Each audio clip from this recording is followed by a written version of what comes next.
रविवार दिन खलिकोट ब्लॉक अंतर्गत साबलिया ग्राम पंचायत श्रीमा अरविंद योगाश्रम परिसर में पूर्णांग शिक्षा केन्द्र दुई दिनिया वार्षिक उत्सव अध्यक्षा के वेदमती पात्र पौरोहित अनुष्ठित हो जाइछि।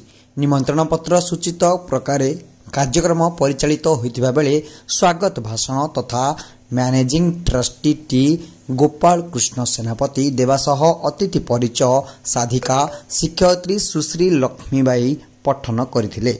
आयोजित उत्सव में श्री भिकारी चरण महापात्र, भागीरथी महापात्र, श्री प्रदीप कुमार पाणिग्राही, साधक शिक्षक खलिकोटर, वरिष्ठ शिक्षक केन्द्रीय विद्यालय ब्रह्मपुर के दिलीप कुमार सुबुदी, वरिष्ठ प्रबंधक मेकानिक इंजीनियर राउरकेला स्टील प्लांटर श्री अरुण कुमार सुबुदी एवं भारत समाजसेवी सुभाष चंद्र पंडा प्रमुख मंचासीन होई उपस्थित छात्र छात्री मानू अभिभाषण माध्यम श्री अरविंद जोगरे भागवत गीतार भूमिका, शिक्षा केन्द्र रे मां को कार्य, शिक्षा मीमांसा समेत अनेक विषय वस्तु उपरे मंचासीन व्यक्ति माने भिन्न भिन्न मंतव्य प्रदान करथिले।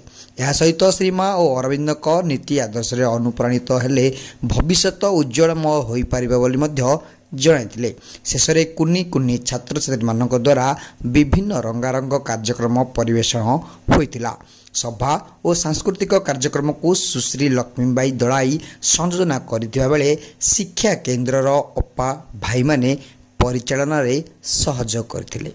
गंजाम विजयलक्ष्मी महागढ़ रिपोर्ट, दिग्दर्शन न्यूज।